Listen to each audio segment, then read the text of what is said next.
엄마, 70이 넘어 남자한테 미쳤어? 엄마의 재산을 탐내는 딸의 목소리.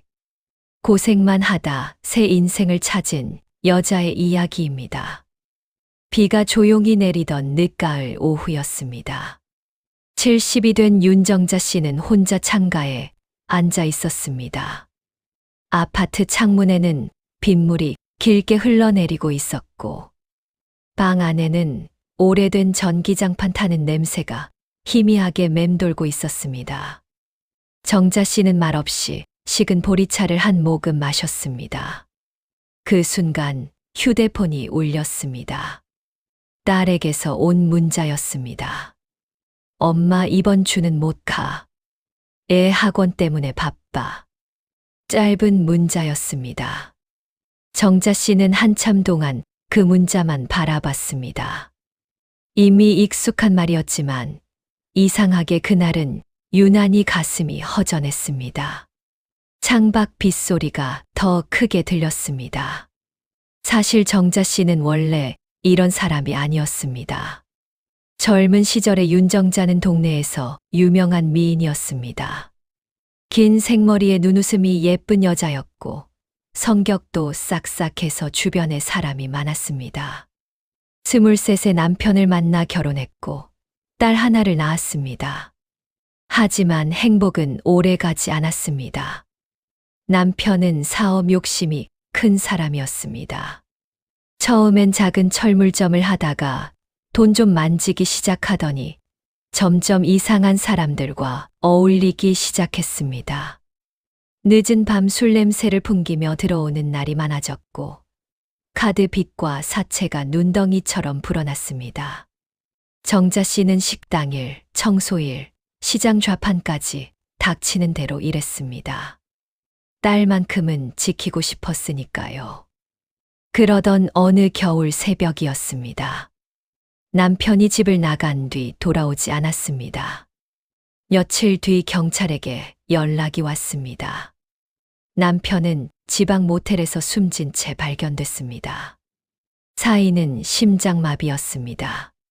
하지만 정자 씨는 남편 시신보다도 그 뒤에 몰려온 사람들 때문에 더 무서웠습니다. 검은 점퍼를 입은 사채업자들이 장례식장까지 찾아왔기 때문입니다. 남편 빚은 아줌마가 갚아야지. 도망가면 딸부터 찾는다. 정자 씨는 장례식장 화장실에 숨어 소리 죽여 울었습니다. 그날 이후 그녀 인생은 완전히 달라졌습니다. 집은 넘어갔고 전세금도 다 털렸습니다.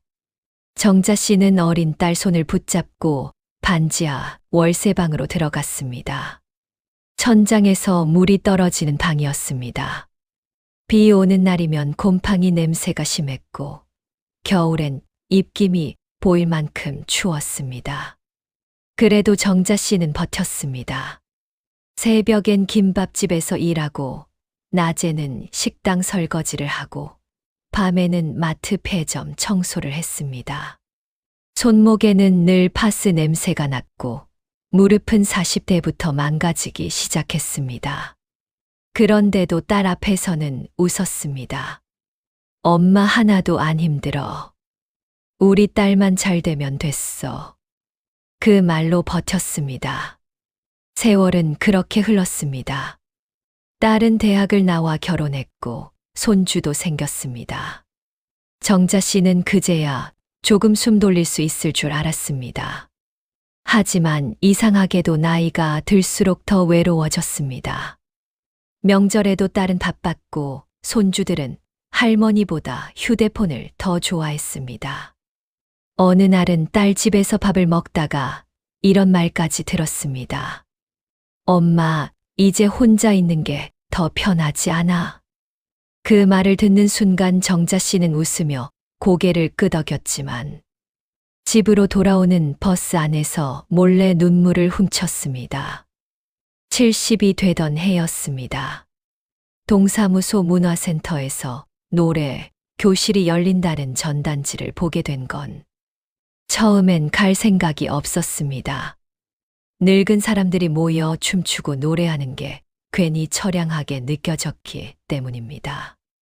그런데 이상하게 그날은 집에 혼자 들어가기 싫었습니다. 그래서 그냥 들어갔습니다. 그리고 거기서 한 남자를 만나게 됩니다. 남자 이름은 한태식이었습니다. 73. 키가 크고 말수가 적은 노인이었습니다. 회색 점퍼에 낡은 운동화를 신고 있었는데 이상하게 눈빛만큼은 아주 부드러운 사람이었습니다. 첫 만남은 별것 아니었습니다. 정자 씨가 계단에서 휘청했는데 그 남자가 팔을 붙잡아 준 게 전부였습니다. 괜찮으세요? 그 짧은 한마디였습니다. 그런데 이상하게 정자 씨 심장이 오래 뛰었습니다. 남편이 죽은 뒤로 누구도 저렇게 다정하게 말해준 적이 없었으니까요. 그날 이후 태식 씨는 자꾸 정자 씨 눈에 들어왔습니다. 노래교실 끝나면 몰래 커피를 사다 놓고 갔고, 비 오는 날이면 버스 정류장까지 우산을 씌워줬습니다. 어느 날은 그런 말도 했습니다. 혼자 밥 먹으면 맛이 없더라고요. 그 말을 듣는 순간 정자 씨 가슴이 철렁 내려앉았습니다. 자기도 늘 그랬기 때문입니다. 그 뒤로 두 사람은 조금씩 가까워졌습니다. 시장도 같이 가고 공원도 걸었습니다. 70 넘어서 무슨 연애냐며 수군거리는 사람들도 있었지만 정자 씨는 처음으로 다시 여자처럼 웃기 시작했습니다. 거울 앞에서 립스틱도 바르게 됐고 흰머리 염색도 했습니다. 딸은 처음엔 웃었습니다. 엄마 나이에 무슨 사랑이야.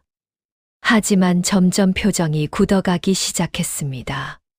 특히 태식 씨가 정자 씨 집에 몇 번 다녀간 뒤부터였습니다. 사위는 대놓고 물었습니다. 어르신 재산 같은 건 괜찮으세요? 정자 씨는 순간 기분이 이상했습니다. 하지만 곧 웃으며 말했습니다. 무슨 재산이 있다고. 그날 밤이었습니다. 정자 씨는 잠들기 전 태식 씨에게 문자를 받았습니다. 정자 씨 만나고 나서 처음으로 살고 싶어졌습니다. 그 문장을 읽는 순간 정자 씨 눈가가 뜨거워졌습니다.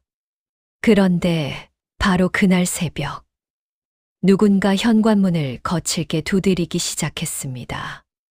쾅, 쾅, 쾅. 새벽 2시였습니다. 놀라 문을 열려던 순간 밖에서 남자 목소리가 들렸습니다. 한태식 여기 사는 거 맞지? 정자 씨 얼굴이 순식간에 굳었습니다. 그리고 다음 순간 문틈 아래로 붉은 독촉장이 밀려 들어왔습니다. 정자 씨 손끝이 떨리기 시작했습니다. 정자 씨는 숨도 쉬지 못한 채 문 앞에 얼어붙어 있었습니다. 문 밖 남자들은 한동안 초인종을 누르고 문을 두드리다가 욕설을 내뱉으며 내려갔습니다.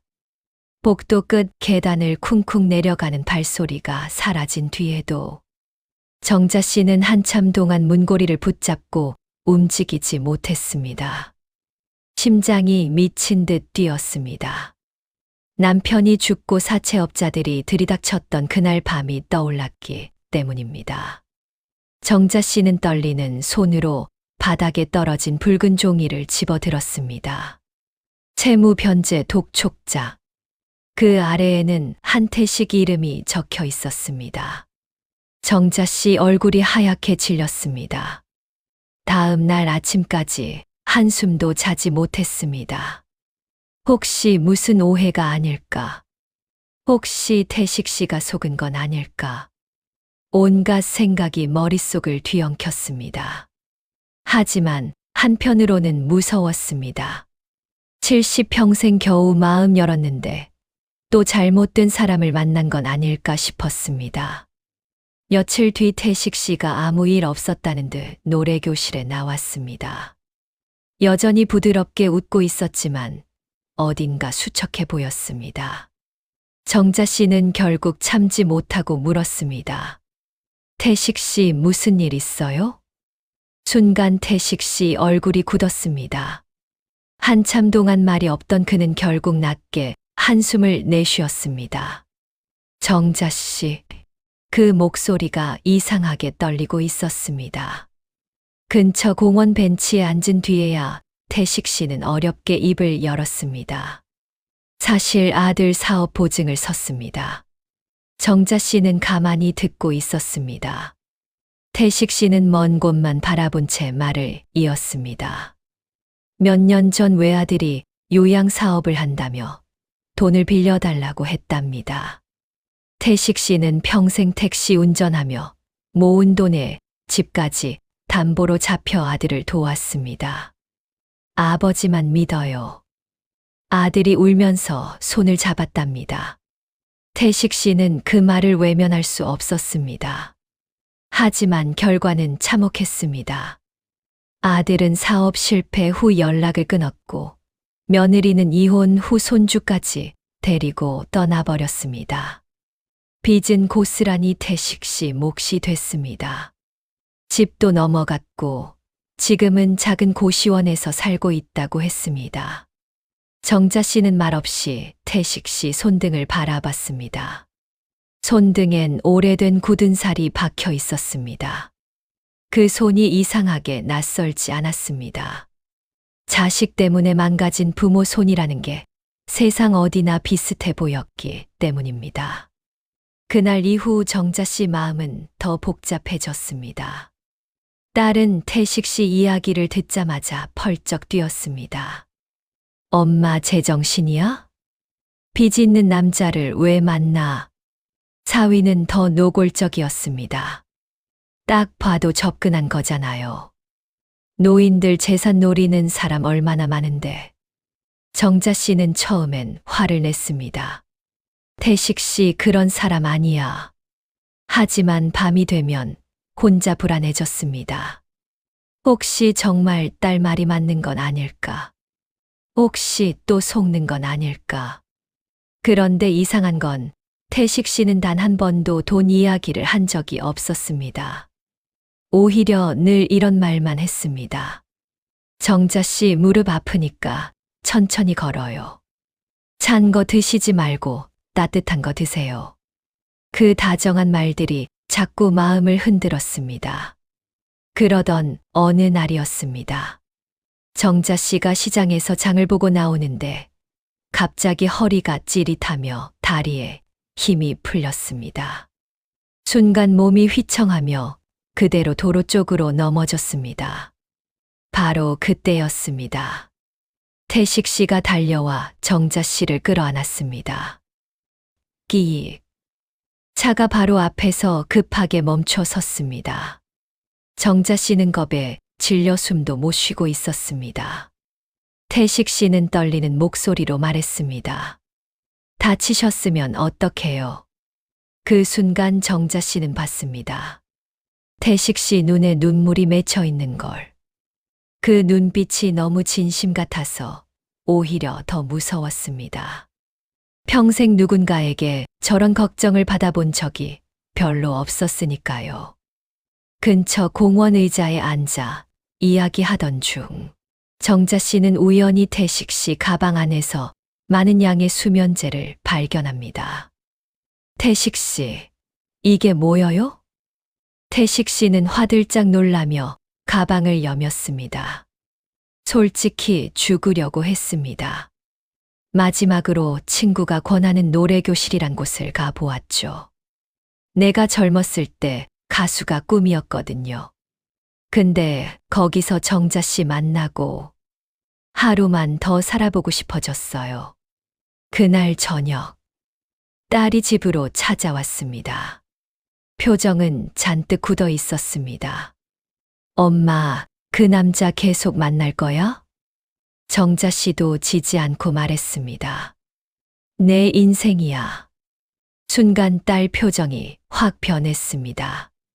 엄마 인생? 엄마 지금 가진 거 다 날릴 수도 있어. 정자 씨는 가슴이 철렁 내려앉았습니다. 가진 거? 그 말을 듣는 순간 이상한 기분이 들었습니다. 딸은 순간 말문이 막힌 듯 입술을 깨물었습니다. 하지만 이미 늦었습니다. 정자 씨는 처음으로 느꼈습니다. 딸이 걱정하는 게 정말 엄마인지 아니면 엄마 재산인지. 그날 밤 정자 씨는 잠을 이루지 못했습니다. 거실에 혼자 앉아 오래된 통장과 등기 서류들을 꺼내봤습니다. 젊은 시절 피땀 흘려 모은 것들이었습니다.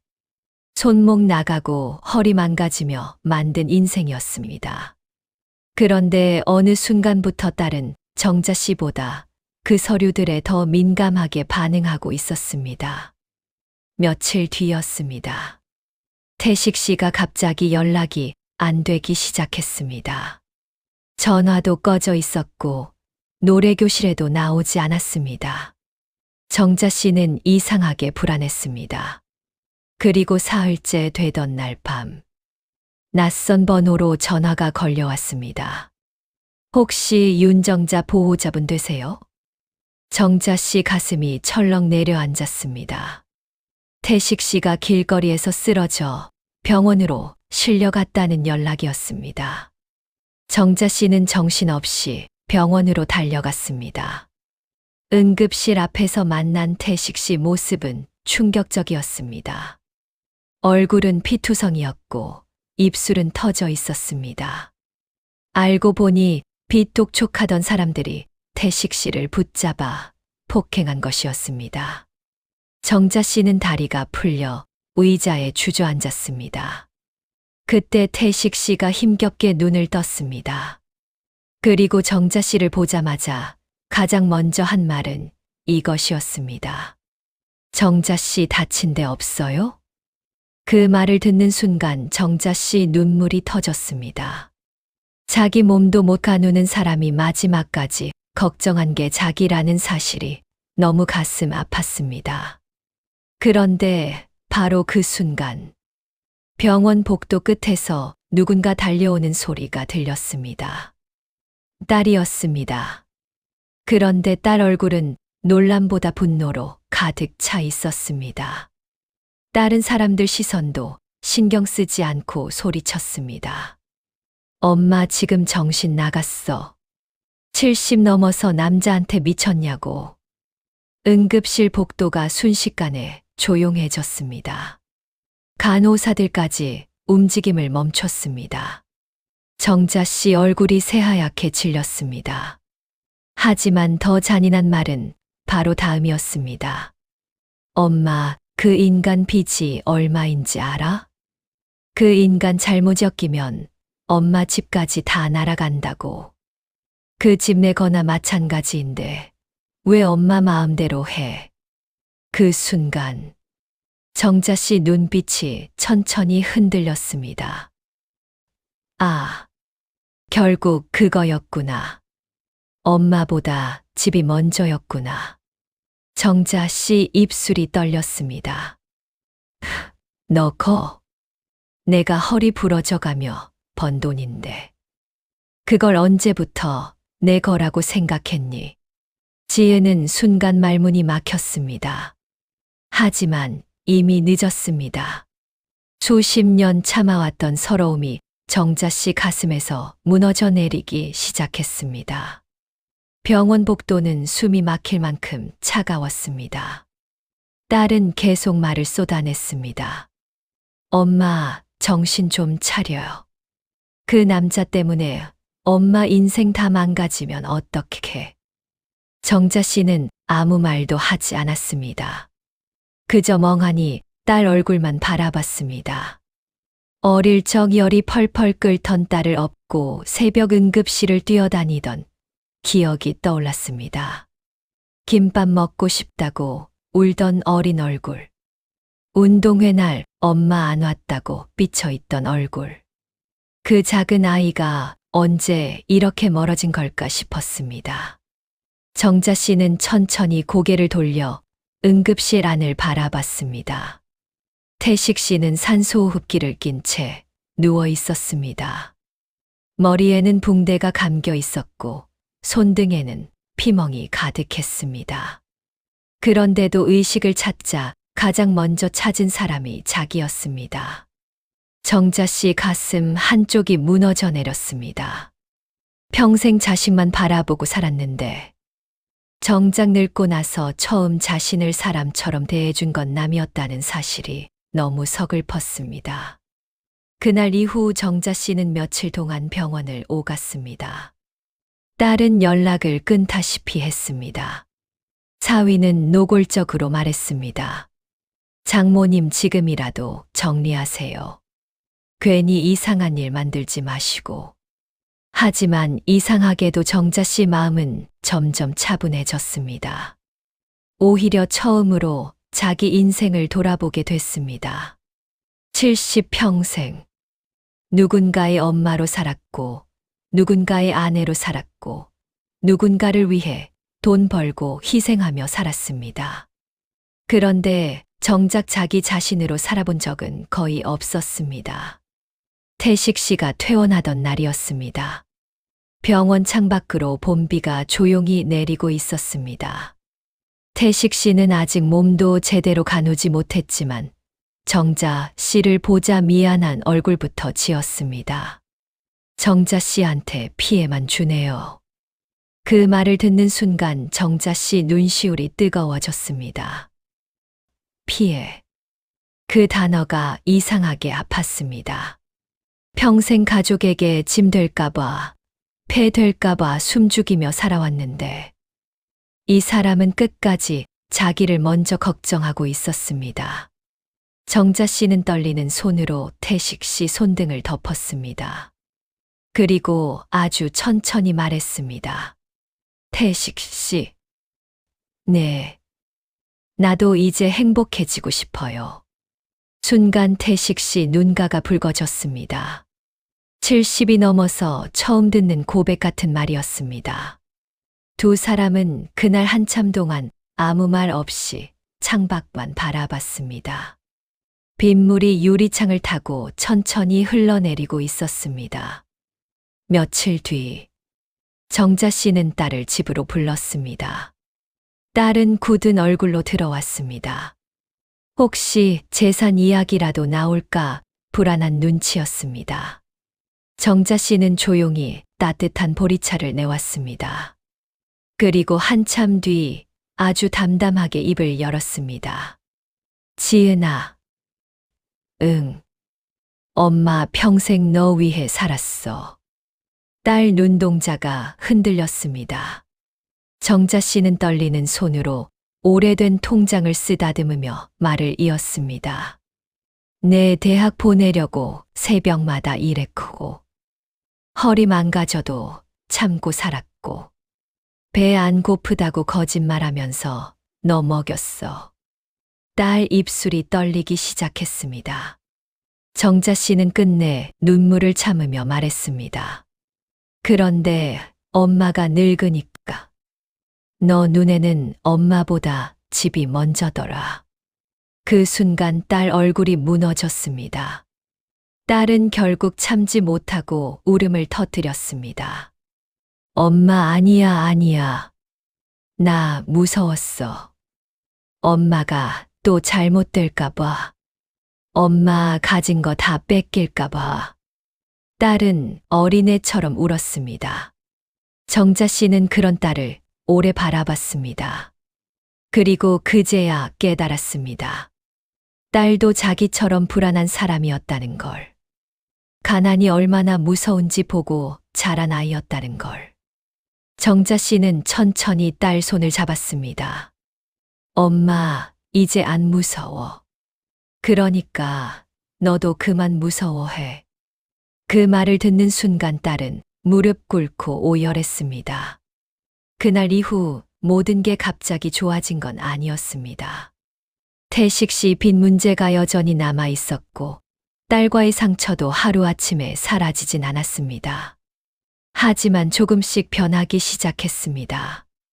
딸은 다시 엄마 집에 자주 오기 시작했고 손주들도 할머니랑 밥 먹는 시간이 늘어났습니다. 그리고 무엇보다 정자 씨 얼굴에 웃음이 돌아오기 시작했습니다. 어느 봄날이었습니다. 벚꽃이 흐드러지게 피어 있던 공원 벤치에 정자 씨와 태식 씨가 나란히 앉아 있었습니다. 태식 씨가 조용히 물었습니다. 후회 안 하세요? 정자 씨는 한참 동안 흩날리는 꽃잎을 바라봤습니다. 그리고 아주 천천히 웃으며 대답했습니다. 사람은 잠시 목이 메었습니다. 죽기 전에 단 한 번쯤은 사랑받고 살아야 하지 않겠어요. 그 말과 함께 정자 씨 눈가에 조용히 눈물이 맺혔습니다. 그저 이게 행복이란 거구나 싶었습니다. 70이 넘어서야 처음 받아본 따뜻함. 누군가 자기 손을 꼭 잡아주는 살. 그건 돈보다도 집보다도 더 늦게 찾아온 인생의 봄이었습니다. 어쩌면 우리 부모님들도 그저 누군가의 짐이 아니라 따뜻한 말 한마디와 손길 하나를 기다리며 살아가고 있는 건 아닐까요? 오늘 이야기가 마음에 남으셨다면 좋아요와 구독 부탁드립니다. 여러분의 따뜻한 응원이 또 다른 감동 이야기를 만드는 큰 힘이 됩니다. 감사합니다. 감동 그리고 애서 전합니다.